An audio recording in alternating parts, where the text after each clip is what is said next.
question. Perhaps I could start with the first question. Sure. Mr. Naik, President Obama just left our city. He was here for 2 days, and at St. Xavier's College, while talking to students, he talked a lot about Islam. He spoke about his views on jihad. He spoke about terrorism in general and how he believes it's a scourge that needs to be fought. And I was wondering if perhaps you could give us your views on President Obama, on America, and on his visit, and on the things he said. As far as my view on President Obama, I haven't heard his speech what he gave in the US college, so I cannot comment on it. Neither did I read the newspaper today because I was outside Bombay, I just came back. So about him I cannot give my views, but if you want the views on Islam of jihad, I can give. What is the concept of jihad in Islam? Many people have a misconception regarding the concept of jihad. It is the most misunderstood word in Islam because of the media. There's not only a misconception amongst the non-Muslims, there's a misconception even among the Muslims. Most of the people think that any war fought by any Muslim for any reason, whether it be for personal gain, whether it be for power, whether it be for land, whether it be for money, is called as jihad. Jihad does not mean any war fought by any Muslim for any reason. Jihad comes from the Arabic word jahada, which means to strive, to struggle. And in the Islamic context, jihad means to strive and struggle against one's own evil inclination. Jihad also means to strive and struggle to make the society better. Jihad also means to strive and struggle against oppression. Jihad also means to strive and struggle in self-defense. So jihad basically means to strive and struggle. And many of the people, unfortunately, they translate the word jihad as holy war. Holy war in Arabic is Harbu Muqaddasa, which is nowhere mentioned in the Quran, nowhere mentioned in the sayings of the Prophet Muhammad. This word holy war was first used when the Crusaders spread the religion of Christianity by force. And today's use for the Muslim is totally wrong. So jihad doesn't mean holy war. Jihad basically means to strive and struggle.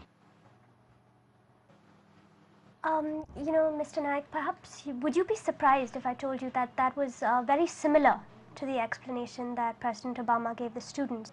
Can be possible. I haven't heard his speech, so I cannot comment on that. But if he's given the same what I've said, then he has the right view of jihad. Dr. Naik, I've heard in one of your speeches online where you've said that every Muslim should be a terrorist and take the same example. And I was wondering if perhaps you could elaborate. Because Islam says that you should not terrorize any innocent human being. But as I used an example which came even in the times of India, that Inspector Angre, his headlines came, he is terrorizing the underworld. That means whenever a criminal sees Inspector Angre, he's terrorized. So for the criminal, Inspector Angre is a terrorist. In this context, I said, every Muslim should be a terrorist to the anti-social element. Whenever any robber sees a Muslim, he should be terrified. Whenever any criminal sees a Muslim, he should be terrified. Whenever any rapist sees a Muslim, terrified. Every Muslim should be a terrorist to the anti-social element in context. But I'm aware that normally terrorist means a person who terrorizes an innocent human being. In this context, no Muslim should ever be a terrorist. So many times the media stick paste and they put the wrong date and they make it look like how you asked me what's your Obama lecture at St. Xavier's College. So I said, I didn't hear it. But when I gave the reply and you said my views are matching with Obama's views, then I said if my views are matching with Obama's view, it is right. So similarly, what the media is talking about Osama bin Laden, as a Muslim, the Quran says very clearly in Surah Hujurat chapter 49 verse number 6, that whenever you get an information, check it up before you pass on to the second person or the third person. So me as a person, I am a person who speaks about religion. I am not a person who is a political person. I am not involved in all these things. I am a man who gives lecture on Islam and comparative religion. But I always say that whoever has done the 9/11 attack, who has killed more than 3,000 innocent human beings, is to be condemned. Whoever has done the attack of the London tube bombing on 7/7 is to be condemned. Who did in Bombay, the serial train blast, has to be condemned. Quran clearly states in Surah Ma'idah chapter 5:32 that if anyone kills any other human being, unless it be for murder or for spreading corruption in the land, that means any human being, whether Muslim or non-Muslim, kills any other human being, whether Muslim or non-Muslim, any innocent human being, it is as though he has killed the whole of humanity. And if anyone saves any human being, it is as though he has saved the whole of humanity. So Quran is very clear-cut that you cannot kill any innocent human being. So whoever has done the attack of 9/11, or the London tube bombing, or the serial train blast in Bombay, is to be condemned. He cannot be supported at all. But who did it? I don't know. I'm not a police. So what views you get, there are many people who say that Zakir has said wrong things. So if you as a person just hear from the media and say Zakir is the wrong person, you will be held responsible for the day of judgment. Just because you hear from something, like whenever I give a lecture, the reporter, same lecture, report in different ways. Some people praise me, some people blame me, depending on each one's view. So therefore, as a person who has a large following, there are millions of people who believe in what I say. So if I'm not sure, I always say I don't know. That is better rather than trying to go along with a side which you're not aware of it is right or wrong. Dr. Naik, you said that what you're most qualified to speak on is Islam, and I want Islam and comparative religion. I'm qualified to speak even on Christianity, on Hinduism, on Buddhism. This is my speciality. Right. Could you tell me that in Islam itself, what are the rules about how modestly a woman has to dress in terms of the burqa? Is it necessary? Is it a basic tenet that has to be followed by every Muslim? As far as the dress code of a woman is concerned or a man is concerned, the word burqa is normally used in the Indian subcontinent. This word is not present in the Quran, but there is something like hijab in Islam. Now basically there are 6 criteria for hijab. The only thing that differs between man and woman is the extent. For the man is from the navel to the knee. For the woman, the complete body should be covered. The only part that can be seen are the face and the hands up to the wrist. The second criterion is that the clothes they wear should be loose. It should not be tight so it reveals the figure. Number 3, it should not be transparent or translucent so that you can see through the clothes. Number 4, it should not be so glamorous so that attacks the opposite sex. Number 5, it should not resemble that of an unbeliever. And number 6, it should not resemble that of the opposite sex. So basically, there are 6 criteria which are required for the hijab, which is mentioned in the Quran in Surah Nur chapter 24 verse 31, as well as in Surah Ahzab chapter 33 verse 59, where it says that, O Prophet, tell your wives and your daughters and the believing women, when they go abroad, they should put on the jilbab. Now, jilbab is an overcoat. Now, once you put an overcoat, which in some of the Indian context they give burqa, burqa is an Indian word, but it is a jilbab is an Arabic word, which is a loose gown which covers the complete body. So in Islam, you should wear loose clothes. You should not wear tight fitting. It should not be transparent or translucent. It should cover your full body. The only part that can be seen are the face and hands up to the wrist. And here the Quranic verse says that they should wear the jilbab overcoat when they go out so that they shall be recognized and will prevent them from being molested. So my argument always is there that suppose in Bombay, there are 2 twin sisters who are very beautiful, who are equally beautiful, and if they are walking down the streets of Nepinsi Road or maybe Bridge Candy, and if round the corner there is a hooligan who is waiting for a catch, who is going to tease a girl. 2 twin sisters, very beautiful, equally beautiful, identical twins. One is wearing the Islamic hijab, complete body covered with loose clothes, which is not transparent. Only part that is seen is the face and hands up to the wrist. And the other twin sister, she is wearing Western clothes, that is mini skirt, or maybe shorts, or maybe low neck. And if both are walking down the street, and if round the corner there is a hooligan who is waiting for a catch, I am asking you the question, sister, who will it is? Will it is the girl wearing the Islamic hijab, or will it is the girl wearing the mini skirts or short? Which girl will it is, sister? I am asking you the question. Which girl will it is? I'm sure the one wearing them. Islam says we respect the women. We care for them. We don't believe that they should be used as things of pleasure in the Western world in the name of women liberalization. They are degrading the women to a status of concubines, mistresses, and society butterflies, which are mere tools in the hands of pleasure seekers and sex marketers, hidden behind the colorful screen of art and culture. In the name of art and culture, you see what the women happening. You see when they have to sell a car, they have to be women. I am asking, how many women drive car in Bombay, or in India, or in the world? How many women ride motorcycle? Invariably in a motorcycle ad, you have to find a woman. Why? And the very famous ad, I am told, the BMW, very famous ad, that there's a BMW, which you know is a fast car in competition with Mercedes. The youngsters like it, it's a very fast car. There a girl standing in a bikini in front of the car, and the ad reads, test drive her now. Who, the girl or the car? So I'm asking the question, why are they using the lady for all these obscene things? So Islam believes that we love the woman, we protect the woman, and we care for her. It's a misconception that it is said that the women are degraded because of hijab. Because of the hijab, they are uplifted. I would not like my sister or my mother or my daughter or my wife to be used as a tool of pleasure or sex. So that is the reason Islam protects the woman and gives her the full right. And that is the reason the hijab is there for a modesty, to uplift her, not to degrade her. What if a woman herself chooses not to be modest? If a woman herself chooses not to wear the hijab, is it necessary for her under Islam to wear it? See, there are rules and guidelines laid down by our Creator Allah subhanahu wa ta'ala, do's and don'ts. For example, the Quran says don't have drugs. If someone says he wants to have drugs, what can we do? I will say he's not a good practicing Muslim. So there are some things which are compulsory, some things which are forbidden. The rest is your choice. There are few things which are compulsory, like offering prayers, wearing the hijab. Few things. Few things are prohibited. Don't have alcohol, don't have drugs. Few things. So few things you should not do, few things you should do. All the rest is optional. So in the thing which is a must is that she should wear a hijab. But if she doesn't wear, she's not a good practicing Muslim. What can you do about it? What Muslim means a person who submits his will to Almighty God Allah subhanahu wa ta'ala. So if someone does not submit, for example, a teacher teaches 2 plus 2 is equal to 4, and the student wants to write 3, what can I do? So teacher will say, fine, I will fail her. What else? Teacher can't hit the student. Teacher will say, I have taught 2 plus 2 is equal to 4, and the student wants to write 3 or 5, that's his choice. It is a commandment of Almighty God. That means the person who's not following the commandment of God, he or she is not a good practicing Muslim. That's it. If she wants to be teased, there are many girls who I'm aware of in Bombay who would love to be teased. So I said, fine, enough to be teased, then you have to wear shorts and minis. So that is the reason when you go to these affluent colleges in Bombay, those girls wear these clothes because they love to be teased. So they love to be teased, I cannot do anything, but I will not get involved in the teasing. So both are responsible. The person who teases is also responsible, and the person who instigates to be teased is responsible. Therefore the Quran first, before talking about hijab for the woman, talks about hijab for the man.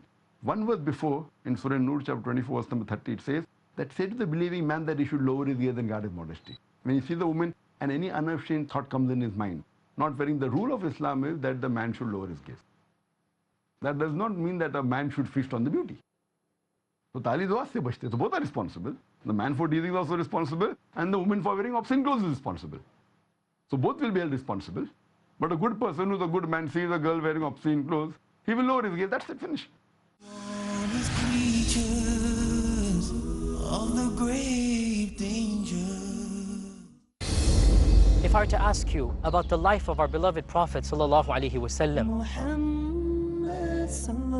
about the incidents that occurred before his prophethood and in Mecca and in Medina, about the names of his loved ones and his wives and his children, how much would we be able to know? How many incidents have we memorized? Brothers and sisters, isn't it more important that we study the seerah of the most important human being who ever walked the face of this earth? Join me, your host Yasir Qadhi, as we discuss the most important biography of the most illustrious human being that ever lived, the seerah of our beloved Rasul sallallahu alaihi wasallam. Join Yasir Qadhi in Seerah of the Prophet, peace be upon him, tonight at 10 p.m. Saudi Arabia and 11 p.m. UAE on Peace TV.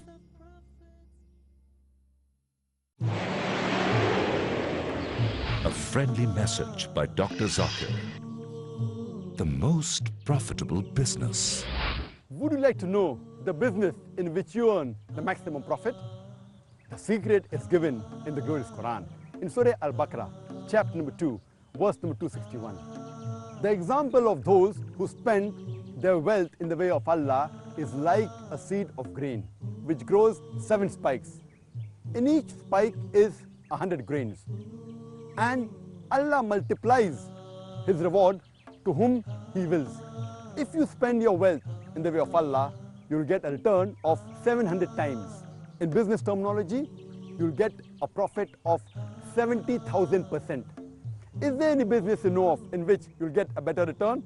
Invest today in the way of Allah. Peace TV, the solution for humanity. The month of fasting, the month of spiritual development, the month of self-control, the month of monitoring one's own self, the month of offering Taraweeh. Ramadan. Rejoice Ramadan round the year.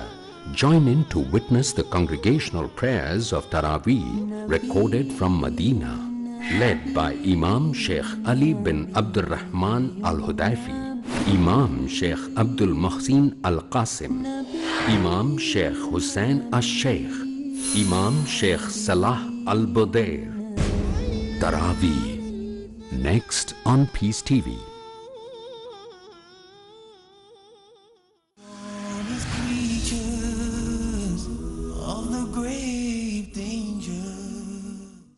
Dr. Naik, what are your views on countries that ban the hijab, that ban a woman wearing a headdress or covering her face?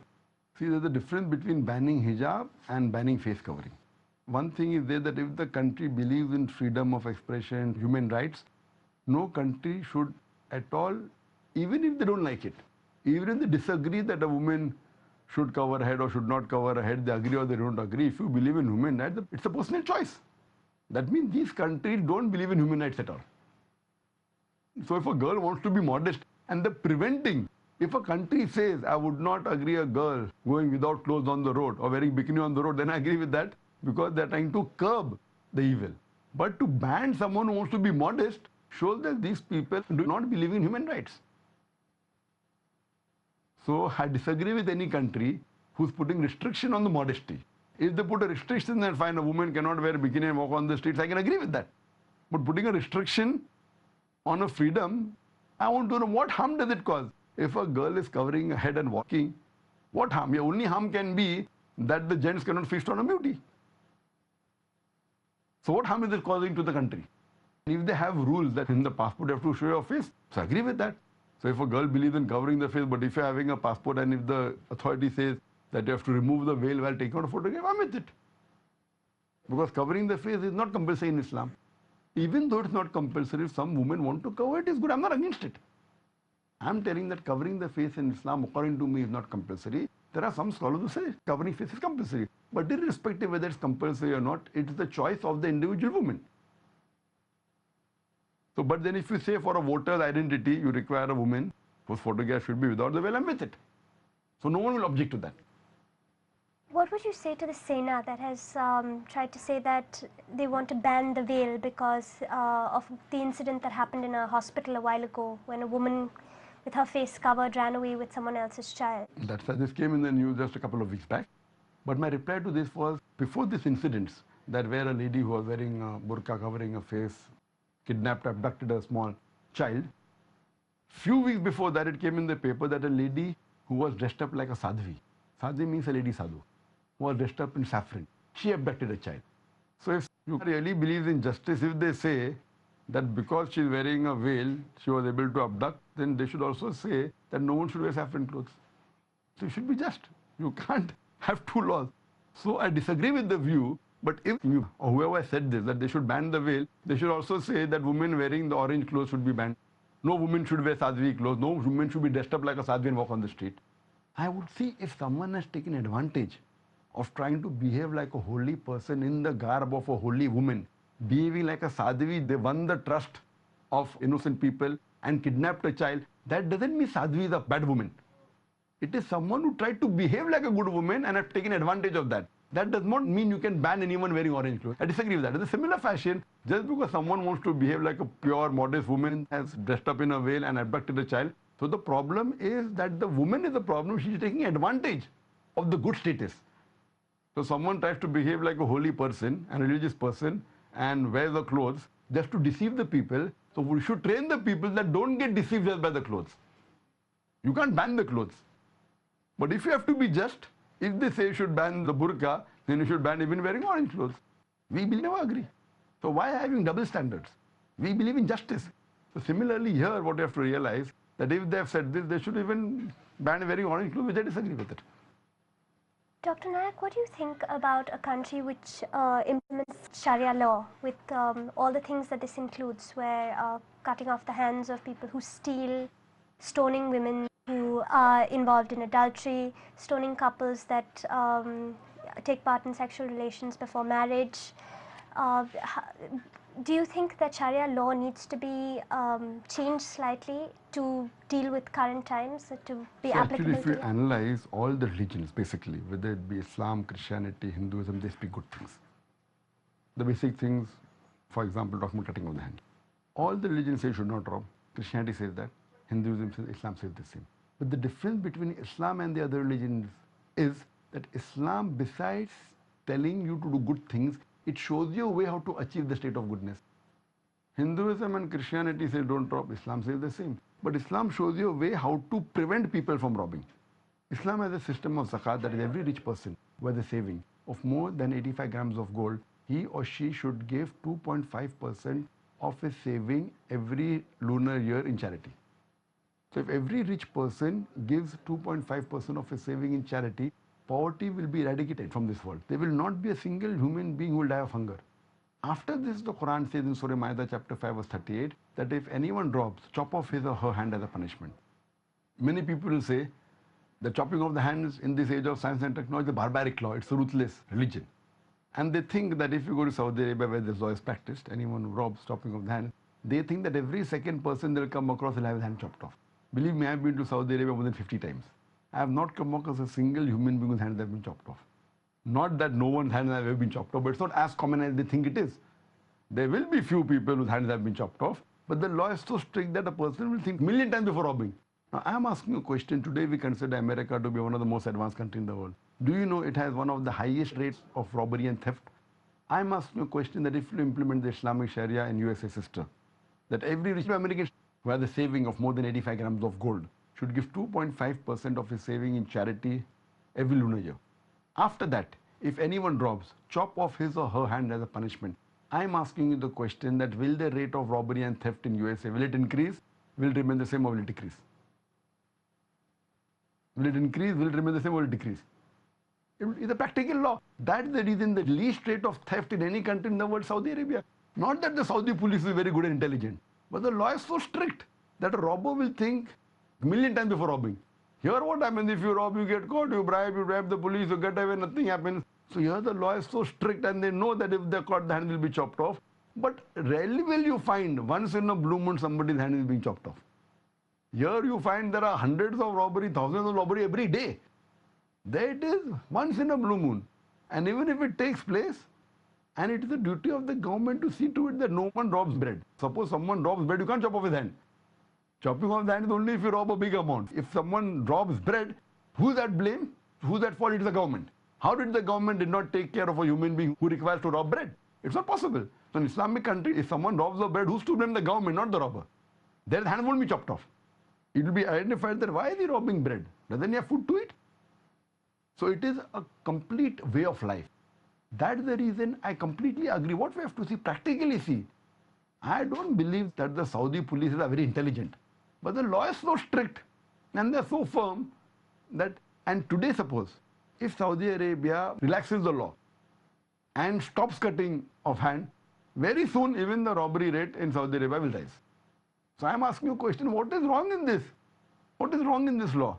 Same thing you're asking about death penalty for someone who rapes. Now, I'm asking the question. That is Islam as hijab is there. After that, someone names death penalty. I have asked this question to thousands of non-Muslims. I'm asking you, brother, that God forbid someone rapes your mother or someone rapes your sister. And if the rapist is brought in front of you, what punishment will you give him? I'm asking. Suppose you are made the judge and someone rapes your mother. God forbid, just hypothetically. And if you are made the judge and if the rapist is brought in front of you, what punishment will you give him? At that point of time, I may be angry. What will you do? Someone rapes your mother, and if the rapist is brought in front of you and you are made the judge, and you are that whatever punishment you give, since you are the judge, I'll give the rapist. What punishment will you give him? I can attack him. What will you do? So what punishment will you give? You have to attack. You have to give the punishment. Punishment will be executed by the police. Suppose you are made the judge. What punishment will you give him? Sister, if you are made the judge, and if someone rapes your mother, what punishment will you give to the rapist? Probably a life sentence. Life sentence. I have asked this to thousands of non-Muslims. All have given the same answer. Some go to the extent of saying we will torture him to death. Sir, don't you think about suppose someone stolen something and he's got the punishment to chop his hand? You don't think it's a so harsh step? It is harsh, but you tell me one thing, na? And not chopping privately, you have to chop in public, Islamic law says. Why in public? So everyone comes to know. Once you chop one person, all robbers will stop robbing. Are you interested in stopping robbing? Are you interested in not being harsh? Do you think it should be implemented in India also? Everywhere in the world, even in India. It should be implemented throughout the world, then you get result. You tell me one thing, without this law, I am asking, which country has the least rate of robbery in the world? There are many Islamic countries, we don't follow this law. You see in Pakistan, there's so much of theft and robbery. You go to Bangladesh, so much of theft and robbery is there. Wherever this law is implemented, it's the least rate. So what I'm trying to tell you, that do you want to stop the robbery or do you want to encourage robbery? Why? And the question is that hardly anyone robs there. Here people are robbing. So what you are doing, you are encouraging them to rob. Then you are putting them behind bars for 1 month or for 2 months. Again they come out, again they rob. So if you want to stop, people will not rob and people will not be punished also. It is 2 in 1, you understand?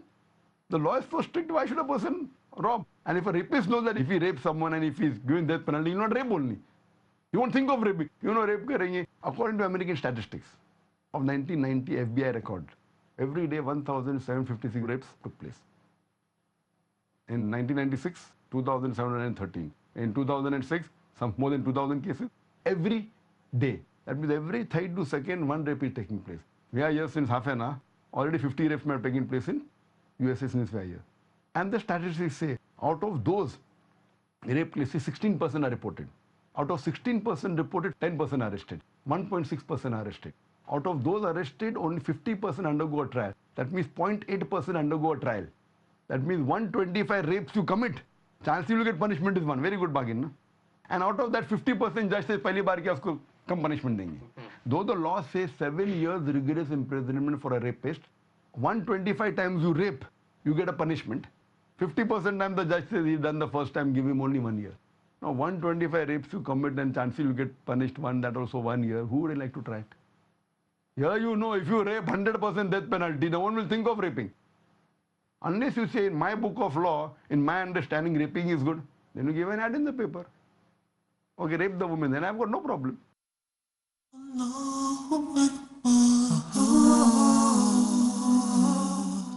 He created the universe. To him belong the heavens and the earth. The ever-living, he is the first. He's the owner of mercy. He sent his messengers to warn his creatures. Perhaps I could start with the first question. Sure. Mr. Naik, President Obama just left our city. He was here for 2 days, and at St. Xavier's College, while talking to students, he talked a lot about Islam. He spoke about his views on jihad. He spoke about terrorism in general and how he believes it's a scourge that needs to be fought. And I was wondering if perhaps you could give us your views on President Obama, on America, and on his visit, and on the things he said. As far as my view on President Obama, I haven't heard his speech what he gave in the US College, so I cannot comment on it. Neither did I read the newspaper today because I was outside Bombay, I just came back. So about him I cannot give my views, but if you want the views on Islam of jihad, I can give. What is the concept of jihad in Islam? Many people have a misconception regarding the concept of jihad. It is the most misunderstood word in Islam because of the media. There's not only a misconception amongst the non-Muslims, there's a misconception even among the Muslims. Most of the people think that any war fought by any Muslim for any reason, whether it be for personal gain, whether it be for power, whether it be for land, whether it be for money, is called as jihad. Jihad does not mean any war fought by any Muslim for any reason. Jihad comes from the Arabic word jihada, which means to strive, to struggle. And in the Islamic context, jihad means to strive and struggle against one's own evil inclinations, terrorizing the underworld. That means whenever a criminal sees Inspector Angre, he's terrorized. So for the criminal, Inspector Angre is a terrorist. In this context, I said, every Muslim should be a terrorist to the anti-social element. Whenever any robber sees a Muslim, he should be terrified. Whenever any criminal sees a Muslim, he should be terrified. Whenever any rapist sees a Muslim, terrified. Every Muslim should be a terrorist to the anti-social element in context. But I'm aware that normally terrorist means a person who terrorizes innocent human being. In this context, no Muslim should ever be a terrorist. So many times the media stick paste and they put the wrong date and they make it look like how you asked me what's your Obama lecture at St. Xavier's College. So I said I didn't hear it. But when I gave the reply, jihad also means to strive and struggle to make the society better. Jihad also means to strive and struggle against oppression. Jihad also means to strive and struggle in self-defense. So jihad basically means to strive and struggle. And many of the people, unfortunately, they translate the word jihad as holy war. Holy war in Arabic is Harbu Muqaddasa, which is nowhere mentioned in the Quran, nowhere mentioned in the sayings of the Prophet Muhammad. This word holy war was first used when the Crusaders spread the religion of Christianity by force. And today's use for the Muslim is totally wrong. So jihad doesn't mean holy war. Jihad basically means to strive and struggle. Mr. Naik, perhaps would you be surprised if I told you that that was very similar to the explanation that President Obama gave the students? Can be possible. I haven't heard his speech, so I cannot comment on that. But if he's given the same what I've said, then he has the right view of jihad. Dr. Naik, I've heard in one of your speeches online where you've said that every Muslim should be a terrorist and take the same example. And I was wondering if perhaps you could elaborate. Because Islam says that you should not terrorize any innocent human being. But as I used an example which came even in the times of India, that Inspector Angre, his headlines came, he